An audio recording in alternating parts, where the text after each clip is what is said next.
د طالبانو دفاع وزیر مولوي محمد یعقوب مجاهد نوریا چې په نور احمد مشهوره ده کلکه دفاع او لاسنیوی وکړ. نوریې سره یې نغدي مرسته وکړه او هغه کسان چې له نوریې څخه ویډیوګانې او عکسونه اخیستي وو بیا یې خپاره کړي په سزا محکوم کړل. نوریا هغه افغان بېوسه او بېکسه نجلۍ وه چې په 9 کلنۍ کې دې ته اړ شوه چې په یو کفي شاپ کې د هلکانو په جامه کې کار وکړي تر څو د خپل کور لومړنۍ اړتیاوې ورپوره کړي.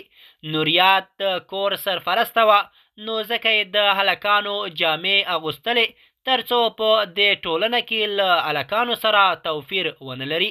نو مجبوره وه چې د غور ولایت په یو کفي شاپ کې کار وکړي. د حقیقت چینل درنو کتونکو سلام، ستړي مشئ، وخت مو په خیر. په دې هیله چې روغ او جوړ واوسئ.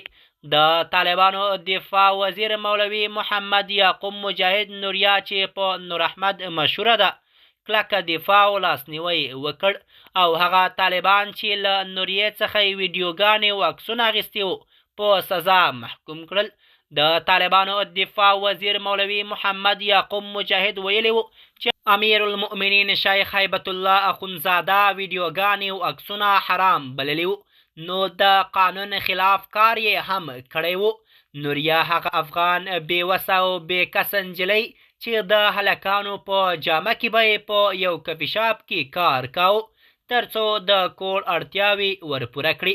نوریا پلار 4 کاله پخوا وفات شوی وو نو ځکه دې ته اړ شوه چې د هلکانو په جامه کې کار وکړي. د غور ولایت په یو کفي شاپ کې نوریا کار کاوه. بیا وروسته چې کور په لور روانه وه د طالبانو لخوا نیول کیږي او یو څو تفوسونه ترې کیږي نو اخر ته ویډیوګانې او عکسونه اخیستل کیږي او بیا په میډیا کې خپریږي. د حقیقت چینل درنو کتونکو زموږ د نن ورځې چمتو شوی خبر تر همدې ځای و. تر بیا مو په الله سپارم.